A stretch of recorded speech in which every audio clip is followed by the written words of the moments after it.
আগে দেখতেছিলেন আমি কি পরিমাণ মানে গরমে ঘামে গেছি, আর এখন বাইরে আল্লাহর অশেষ কুদরতি বাতাস, মানে সবকিছু মনে হয় উড়াই নিয়ে যাবে এরকম একটা বাতাস ছাড়ছে, আর আমার সব ক্লান্তি আর কি দূর হয়ে গেছে।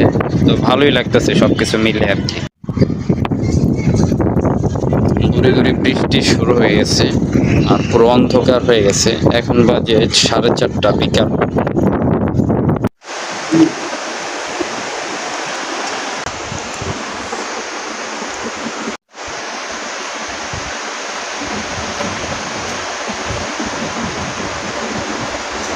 তো স্যারের জন্য অপেক্ষা করতে করতে একটু নাস্তা করে নিলাম অফিসে। এখন বাইরে প্রচুর পরিমাণ বৃষ্টি পড়তেছে, তো বৃষ্টিটা থামলে হচ্ছে আমিও বের হয়ে যাব, আর স্যারও বের হয়ে যাবে। উনি এখন ক্লাস নিতেছে, ক্লাসটা শেষ হলে মূলত বের হয়ে যাবে, বৃষ্টির জন্য না।